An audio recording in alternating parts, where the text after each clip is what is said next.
Hey, what's up, YouTubers? YouTubers. BAOTCG here, and we did a little bit of a cooking in the kitchen. I tried really hard to make what I feel like, or at least my personal preference of VIAMANCE Bruce, or Final Burst Bruce version of the deck. You know, we did cover literally just last week the Grade 4 version of Bruce, and I feel like that one's a little bit more easier to play, I would say, even though it's more of like kind of like a one-shotty type deck, and like you really don't have a turn outside of your turn 4. This is more of, I wouldn't call it really all around, but it's kind of like very linear in what it can and can't do, just because you're very restricted to diabolos cards that are on the field. But let's just go ahead and get into those said diabolos cards real quick. So is that alright? Let's do it right here. 3 copies of Persona Ride. You really do want to max out Persona Ride in this deck. Persona Ride is kind of crucial to what you're trying to do. If you don't have Persona Ride, it's not really the end of the world. Usually you'll have like really big, you'll have fairly large rearguard columns regardless, but what really is like affected by you not having Persona Ride is like your Vanguard isn't going to be more than like 26, 20, or 13 even, if you don't have a booster behind your Vanguard. 4 copies of Jamil. He's a 2-for-1. He gets you another Diabolos on field from Soul, so you really do want to max out on this card. And he works really well with Geno, which is your 5th attack enabler of the deck, but also lets you fish out cards from Soul. So that's what I was trying to do, is I was trying to find the best way to abuse Geno, but with like pure Diabolos cards, like Diabolos cards, like Final Rush that only works in the battle phase. There was no good way to like mass Soul Charge so that you have like your pick of a litter of normal units, which is like your ideally like your shield normal units or perfect guards with Geno. But usually your Geno's end of turn skill, you want to grab something better than Geno from your Soul and add it to your hand. But Jamil works really well with this, because if you call out a Jamil, then you can just call out a Geno, and like that's your front row right there. But yeah, 4 copies of Geno really does the 5th attack really does make or break this deck. And then 4 copies of Kirkpatrick. Patrick, this is like literally my first time ever playing Patrick, not lying to you guys. Patrick is actually like really good in this deck. He gets rid of excess Soul. The only things that really use Soul in your deck is Geno's restand skill is the Soul Blast 2, and Patrick's skill, you can use, it's not a hard once per turn either, it's a Soul Blast 1. And it's really good at just cleaning up your opponent's board of like interceptors, making them over guard Patrick, and he's like Jamil, just like a nice 20k beater by itself. Even though you do have to be in Final Burst, it's a nice 20k beater by itself.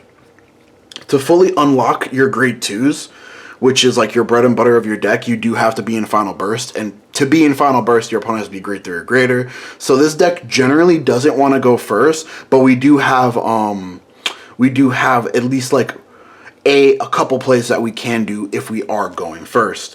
One of them is, how do I want to do this?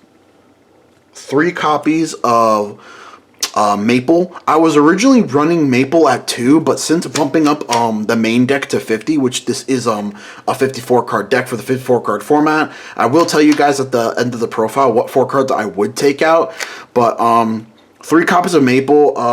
If you're going first, it's kind of really important that you do get to see her, because more often than not, you're kind of just like triple driving with your Vanguard and passing. More like your turn 3, if you're going first, is more of like your setup turn, versus if you're going second, your turn 3 is kind of like your pressure turn, and then your turn 4 is more so your kill turn. But 3 copies of Maple, just because it's very important that you do see her, especially if you are going first.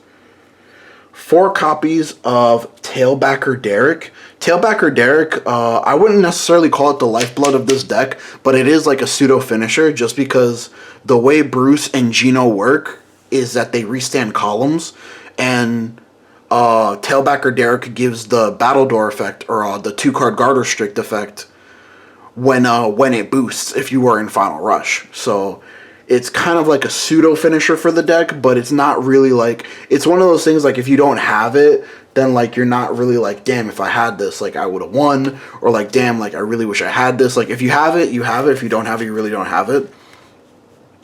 And then 4 copies of Diabolos Girl Trish. She's just like another 13k booster slash 10k shield of the deck. There's really no other Diabolos cards that you could run in her slot. Like what I was trying at first over Patrick was what I was trying last was actually Julian over Patrick, just to help me build board, just because this deck really it's really hard for this deck to build a board. More often than not, you just have to hard commit from hand. And I was trying Leonard's at first to get extra soul for Gino, but that didn't really work out. I was trying out Nile. He's like a big 20k shield if you were hit that turn. If you're on Bruce, like to like potentially fish out a soul with Gino's effect if I soul charge Nile. That really didn't work out either. There was like literal games where like Nile was just like a dead card in the early game, and then it just never came up late game. And I even tried the Cup. You could play the Grail in this deck for certain non-engine cards that I am playing. Then you basically have to run like a big Diabolos engine, because that is what your deck is. Like without Diabolos cards on field, your deck doesn't function. But these are just like cards that I was like heavily playtesting to see if they would work or not. I was even trying Forbital in the deck, but there was like really no good Diabolos grade 3s besides Julian, and Julian's not even that good. Julian's like okay. Like more often than not, I prefer Jamil over Julian, because like 9 times out of 10, the Jamil column is just beefier than the Julian column. And Jamil is 10k shield by himself. But I'm getting on to like the non-engine of the deck. We're playing 2 copies of Purple Amethyst Cat. Purple Amethyst Cat works really well in this deck, just because you don't require your ride line to stay in any portion of your field, drop zone, or soul. You're able to like very heavy-handedly, if you like Persona Road at least once, to resolve both of them, either as a counter, like as a countercharger. Yes, it's like a contradiction if you're using it to countercharge, because it's not Diabolos, so you would have to call over it. But it's an in a pinch countercharger. This deck really does counterblast a lot. Your Vanguard's restand ability costs a counterblast, Jamil costs a counterblast, and Maple does also cost a counterblast. So it's just like having an in a pinch countercharger isn't the worst thing in the world. But more often than not, I just use it as like a 20k shield, and it's one of those key cards that if you do soul charge this off of Jamil, or you soul charge it off of your ride line, you do want to add this back with Gino's ability. Another non-engine card that I am running over the Julians. This 2 of slot used to be Julian. You might not know what this card is. Cage of the Furious Star. It's a normal order card that says soul grade 3 normal order. Soul charge 1. Choose a grade 3 or less card from your soul. Call it to rear guard, and it gets 5k until the end of turn. So this is because, like I said, more often than not, most of your board is just coming from your hand. You really do want Jamils to help you like set up like 2-for-1s, or you really do want cards like this. Like Julian didn't really fill the need that Jamil filled, because Jamil serves 2 purposes. Jamil adds an extra body to the board, like a Genos, or more often than not, a key booster. And he's also a beat stick, because he's 20k by himself, versus the most I think I've ever gotten the Julian is 23, and you have to be at 5 damage for that. More often than not, he was 17 by himself, or 21 by himself, which really didn't make good numbers. But 2 copies of the Cage of the Furious Star, and then 1 Blitz Order PG. I know these are technically a contradiction with Gino, because if you soul charge these, you don't have a way of getting them out of soul. But you could say the same thing about your triggers. And, you know, you really do need this for the, what's it called? For the Jeweled matchup. Just like Jewel's just really strong right now. 3 DPGs. Ideally, you want to soul charge these and add them back with Gino. Or soul charge the Amethyst and add it back with Gino. Or even soul charge Persona Red and add it back with Gino. But that's actually the one thing I've never added back with Gino. I've never added Persona Red. I've either like had it, or like I just straight up didn't have it at all. But getting on to triggers. Where can I put this? Okay, put this here. 4 copies of Diabolos heals. This is just very important because there are times that you are going to have to call triggers as either boosters or attackers because to go for that final push. Final burst, final rush, final push. But yeah, it is very important that you do max out on all the Diabolos triggers that you can play. 4 copies of the Diabolos crit. 3 into soul crit. You don't really want to run any other crit besides the into soul crit because it goes into soul. So if you ever do have to commit a crit like turn 1 or turn 2, you can easily get it out of the field, and it does fuel your soul for Gino and Kirkpatrick. 4 draw triggers.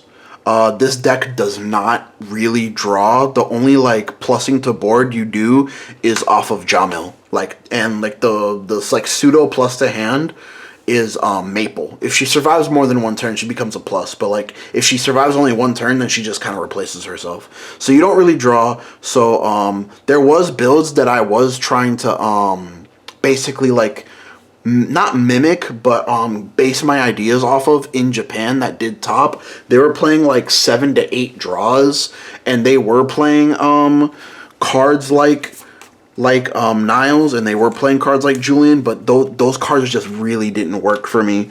Like 9 times out of 10 they didn't work for me. Like every time I had Julian, it was okay. It was never like, man, I'm so glad I have Julian. But and then 1 copy of Valnut. Valnut's actually really good in this deck just because of the guard restrict off of Diabolos Tailbacker. So if you were able to give 100 million to one of your restood columns that has Diabolos Tailbacker in the back row, at least the first one will have the guard restrict of the Tailbacker, and then when you restand it, it's not gonna have the guard restrict, but it is something key of note. This could just as easily be the blue over trigger, because technically it would still be 8 crits with the blue OT, because the blue OT is just like 100 million critical. That adds a card back. So I could also see the blue OT in this slot, but that's really just personal preference in my opinion. But yeah, that is my Diabolos deck profile, guys. Sad to say, this deck is not really meta competitive. I feel like this is the best I can get it right now with the current Diabolos cards that we have.